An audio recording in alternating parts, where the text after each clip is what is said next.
Hey, what's going on, everybody? Welcome to Upkick MMA. I was at 517. I am Brendan. All right, UFC Fight Night, Garcia versus Onama. We're going to talk about some fights here. There's going to be the prelims, Kevin Christian versus Billy Elekana. Rest of the prelims, we're going to go through the fights, kind of talk about what happened, recap the whole thing, talk about the scoring.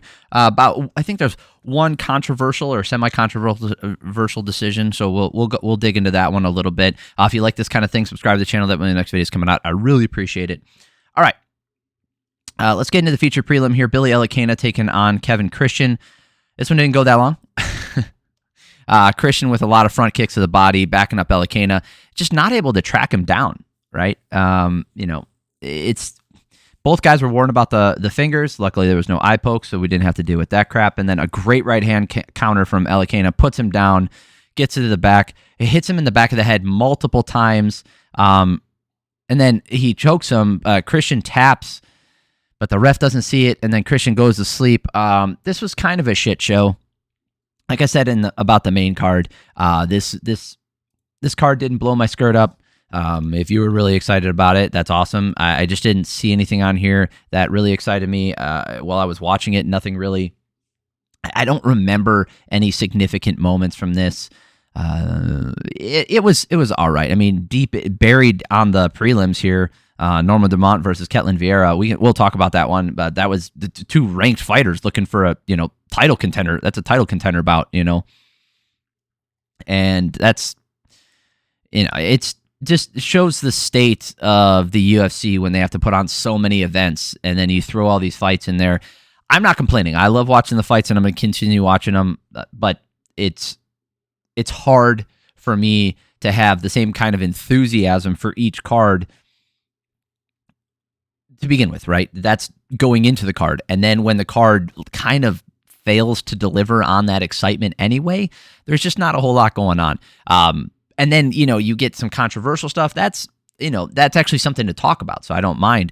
But when you have something where a fighter gets put to sleep after tapping, I don't like that shit. I don't like when somebody gets whacked in the back of the head multiple times, is warned for it, and essentially gets the finish from it. That's not cool, man. Congratulations to Elekana. Good job and all, but who is the referee on that one? Chris Tagnoni, just missing the mark on that one. Not your finest performance there. All right. Let's talk about Timmy Cuamba versus ChangHo Lee.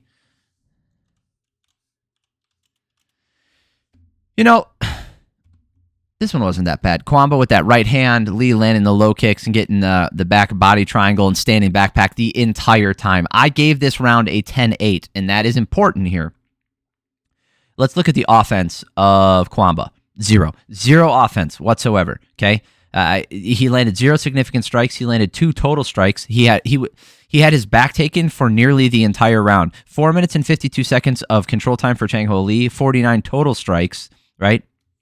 There weren't a lot of significant. But when you have a round this dominant in one direction with a guy in the most dominant position you can possibly be in, which is back control, right? I've talked about this before, but real quick, just for those of you guys who are a little less familiar with the nuances. I mean, it's not that nuanced. It's pretty obvious when you're watching it. But in all of MMA,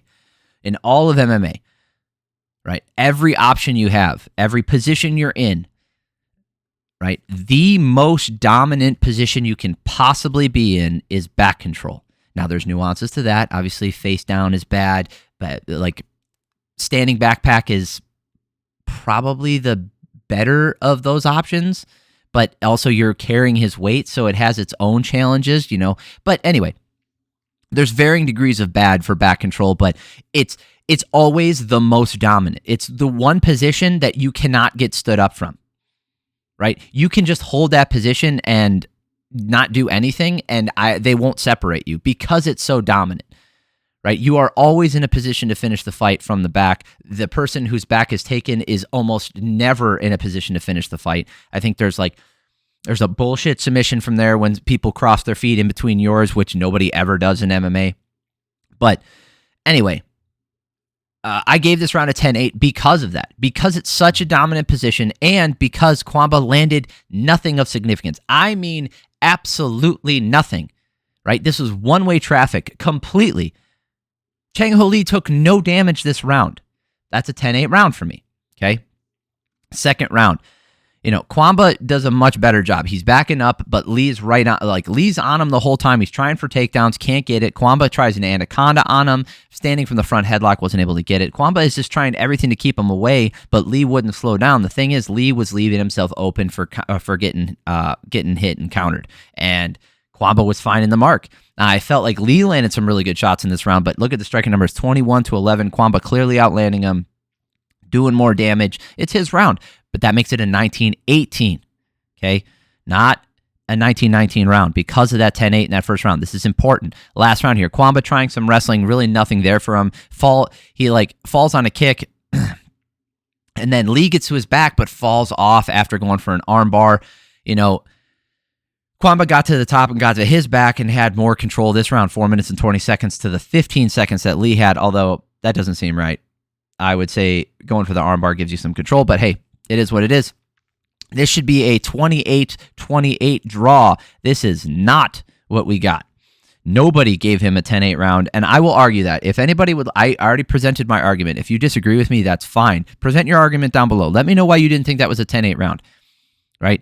That by definition, a 10-8 round is when someone clearly wins the round. I can't explain to you, or I can't explain or accept any argument that there for Cuamba being close to winning that first round. That's a 10-8 round. And like I said, it should have been a draw. No one's gonna listen to me. Sedriques Dumas versus Donte Johnson. Nothing but chaos. This one is kind of fun to watch in a sloppy way. First round, just chaos. Johnson right in his face, and Dumas going single leg, getting to the cradle. Johnson getting the lift and slam. Lots of clinch work for about 90 seconds left. Dumas spins, gets taken down, back up. Some hooks from Johnson, just slips. Johnson did more damage this round, outlanded him 9-3. Clearly his round, but it was just the sloppiest of bullshit. This is like, a movie so bad it's good. This round, like the striking, the MMA was so bad, it makes it fun to watch. In the second round, Dumas is just trying all the buttons, right? Flying knees, spinning elbows. On the ground, he's doing rolling thunder, but it's starting from the ground. So he's rolling forward and trying to not up kick him, because he's not kicking up necessarily, but he's on the ground rolling forward and trying to catch him with the heels as he does a somersault. But anyway, Johnson gets the front choke. I think it was an anaconda. It was hard to tell. But anyway, Johnson gets the finish. It's just sloppy fun. All right, here's the controversial one. Let's talk about this one. Let's actually go through round by round and explain my scoring. Norma Dumont taking on Ketlen Vieira, the dump truck herself. Norma Dumont is, anyway. Dumont with the very straight up style, standing straight up, keeping the pressure on. They trade leg kicks. Really hard for either of them to make a big move because they're both looking for a hard counter, right? Dumont seems to be getting the better of them, but it's not so much so that Vieira couldn't make a comeback later in the round. And then Vieira gets a takedown, gets a back, gets an arm goes for the arm triangle finish, which, again, guys, this is really hard to judge. And I know for those of you guys who are still around here, you guys must be like hardcore fans or something, because like the prelims, nobody watches. So this was actually, this fight had consequences, right? But they were 3-4.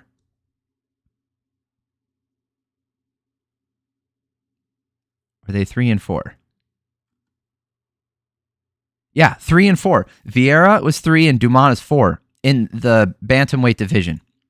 Basically, who's next in line to get fucked up by Kayla Harrison.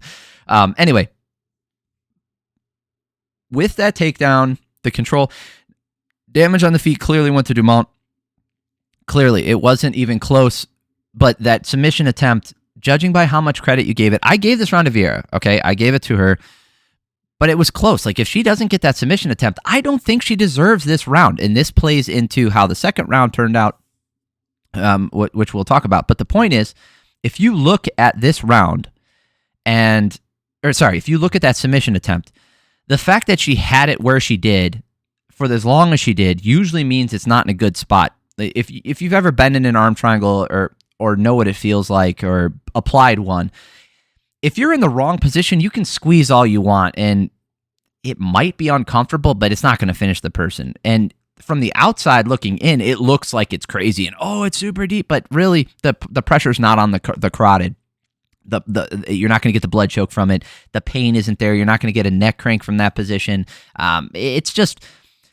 It looks a lot worse than it is. That being said, I did think Vieira was relatively close to a submission attempt at some point in this round, so I gave her this round. Second round, on the feet, same thing, right?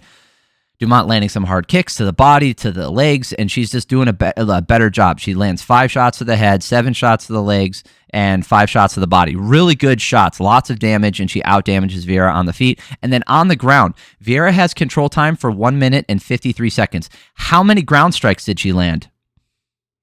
0. Now, the commentary team was talking about it, how Vieira was up 2 rounds. I didn't think so. I gave this round to Dumont. I had it 19-19. Now, you look at the control, and they were like, but she was down. She had her down for more than half the round. She did not. It was 1 minute and 53 seconds of control time. Okay, that's less than half the round. So more than half of this round was contested on the feet. And when it was on the feet, Dumont did more damage. When it was on the ground, Vieira did no damage and just had control time. And we've been told 1,000 times, damage is number 1. If you look at the scoring criteria, damage is number 1. Okay, cool. Well, who did more damage? Dumont did. We got to stop rewarding people. We saw it happen last week with Jailton Almeida. I'm glad he didn't win this. You have to stop rewarding people for doing that stuff if you want meaningful change to occur. People will stop doing it if they realize they can't win a fight doing it. The reason why everybody keeps just holding people on the ground is because they're winning fights doing that. Okay? You have to enforce the rules the way that you want them to be. You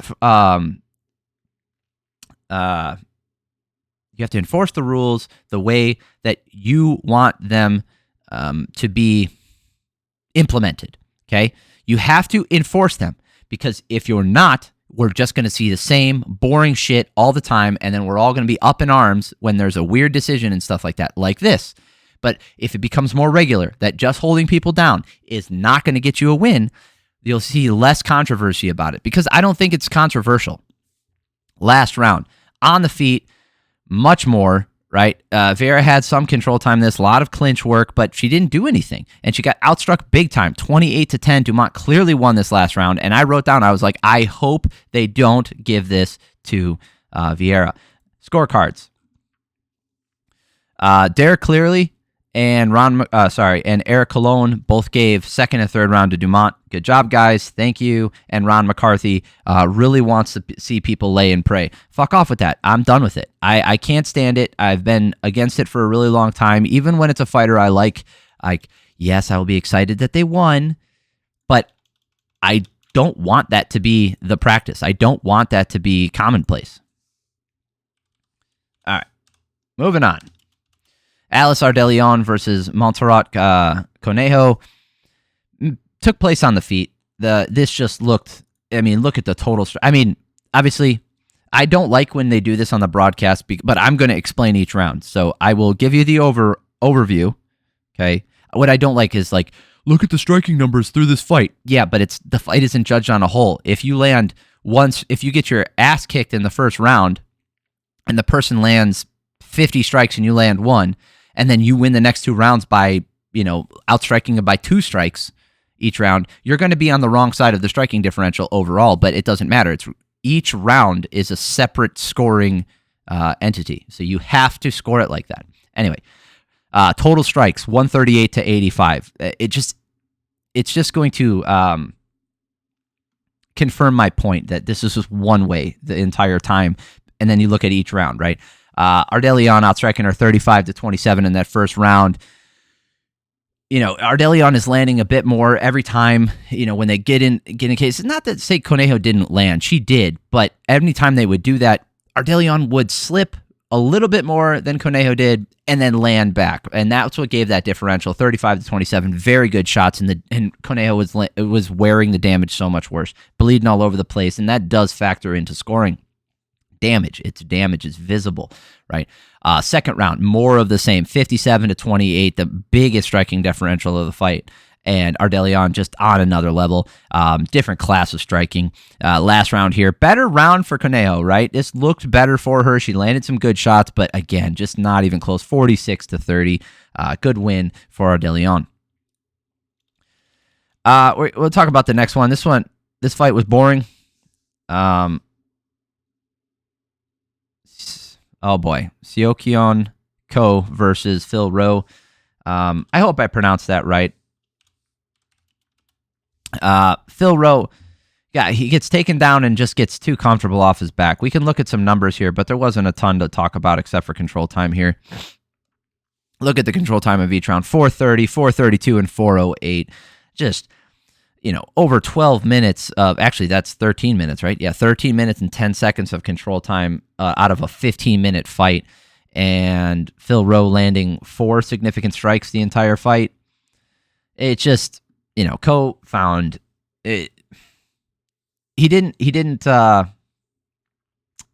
for any subs, but he was doing damage in each position. Rowe was just way too comfortable on his back, and he wasn't able to get sweeps. Wasn't really able to throw up. Man, that stupid light.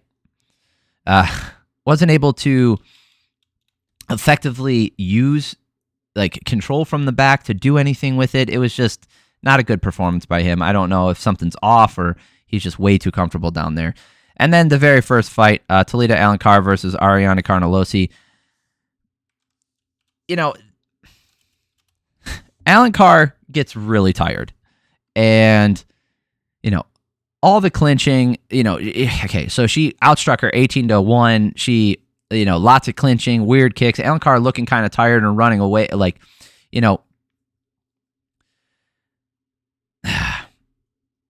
I felt like Carnelossi was just chasing her around and not landing much. And then the second round, more of the same and trying to wear her down. She landed a couple big shots in the second round that I thought maybe put her above. So I gave it 19-19. If you look at the striking, 20-10 in favor of Alencar in the second round. But I feel like you could have given that to Carnelossi. In the last round, Carnelossi looking for a big shot to get her out of there, chasing her down. And Carnelossi just so sloppy, gets toppled over. And gets finished with a rear naked choke. It just looks so sloppy and so bad. This is not high level MMA from either one of them. It's with Alencar being exhausted and then Carnelossi being so sloppy. It's just a bad performance. And that was how we started the night. So I appreciate y'all for stopping by. Thank you guys so much. And subscribe to the channel if you like this kind of thing. That way the next video is coming out. If you did like the video, hit the like button. Yeah, I don't need to take any more time. Hope you guys enjoyed the fights. And if you didn't, hope you enjoyed my recap of them. Hope you guys have an amazing week. Love y'all. Peace.